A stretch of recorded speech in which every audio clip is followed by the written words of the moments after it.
Back again, getting my video blog on one more time. The reason I wanted to bring this one up is because I've seen a ton of content online with a lot of cool, borderline social media celebrities and people that are empowering entrepreneurs, and I think it's amazing. But I think there's not a lot of content around once you've started being an entrepreneur and now you're starting to grow your team. And I've mentioned a lot of times before that a lot of our clients give us feedback about how awesome our team at Intrigue Media is and how much great feedback we get about the experience people get with them in terms of being super nice and friendly and motivated. And so every once in a while I get questions from people around how do you motivate your people to do great work. And I think it's kind of an interesting question, and so I'm going to draw on a couple of stories. But the first idea though in this is, and it sounds kind of weird, but you don't. How do you motivate people? You don't.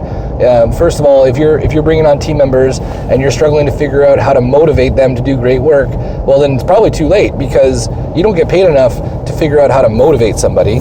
So, it seems really simple and kind of maybe crass right now, but my whole philosophy is find motivated people and hire them, and then give them the path and the platform to maintain their motivation and do what they love to do.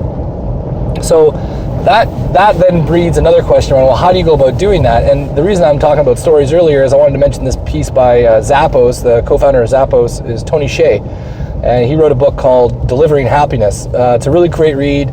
If you're into culture or you want to learn about how to grow businesses, Delivering Happiness is a fantastic read. At the end of the audiobook, he's in an interview, and if you've heard of Zappos or Tony Hsieh, you'll know that they're renowned for and globally known and recognized for their culture. And it's kind of quirky and weird. If you Google Zappos office and look at the images on Google Images, you'll see some crazy stuff because they're just quirky and weird and they're kind of fun like that. It's part of their culture. But in the interview, the person asked them, Tony, you spend so much time focused on culture and creating a great culture. What do you do to manage it and sustain it over time? And his answer was very similar to the one I had just talked about. And he says he doesn't. And they're like, well, what do you mean you don't? You guys are just known for culture. You must be doing something around this, sustainability management of your culture. And he said, well, no, it's not true at all. All we do is we put a lot of effort into recruitment, and we find people that have the same personal values as we have as company values. So that way we know when they're making decisions, they're already lined up with the way we operate. So I don't have to, or this is Tony saying, he doesn't have to manage culture or try to sustain culture. All he does is define the culture and then find other people that share those same values, so that when they come in and make decisions, they're doing so in accordance to what's aligned with the company. And it's simple, but I think it's brilliant, and I find most brilliant ideas are simple. And so the same idea comes with hiring or how to motivate people. You don't. You find motivated people and then give them an opportunity to do what they love to do inside your four walls. So it sounds kind of crazy, and it's a little counterintuitive, but the idea is stop trying to motivate people and just find motivated people to bring them inside your company. The best way to go about figuring out if somebody is aligned with your company comes with the idea of articulating your purpose and your culture. So, with Intrigue, our purpose is empowering leaders and strengthening communities. Our cultural values start with leading yourself, serving others, and inspiring. Under leading yourself, we have cultural values like do what you say you're going to do when you say you're going to do it. Swallow your frogs, do the tough things first. Practice open and honest communication, and have the tough conversations. And those are just some of the values that we have. So when we're recruiting, our purpose is forefront in our job postings. Our cultural values are completely upfront and open in terms of what we expect of our people and what we're trying to accomplish inside our company. And then when we interview people and ask questions on the phone or when we're in person, we really use those cultural values as check marks and indicators to say, are these people lined up with these values in the same way? And we ask for situational based questions that say, hey, give me an example of a time where you were working with a client and something went really bad and you had to give them bad news and how you handled it.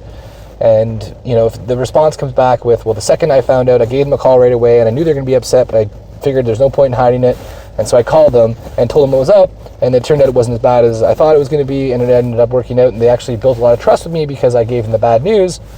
Well, that fits with our culture, and so now they're a candidate from a values perspective. And then hopefully, when you're looking at people, you're looking at, okay, give me an example of a time when you set a goal that was going to be difficult to achieve and you achieved it, and what you did to make that happen. Now, that's a very, very important question. So I maybe said it too quickly right now, so I'll say it again.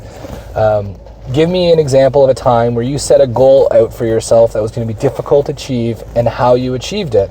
And give them time to answer that question. And typically, somebody who is motivated will give you example after example relatively quickly on the type of goals they set for themselves and how they go about achieving it. That gives you some indication that they're motivated. And I used to also believe that grades in school and achievements on a resume weren't very important, but I gotta tell you, 10 years into it later, I'd say they are really important because it's a track record of success. People that had 90s in school usually are motivated to get 90s in life, and people that win on hockey teams or in wrestling championships or in spelling bees, over time, they're winners. They want to win. They're motivated to win.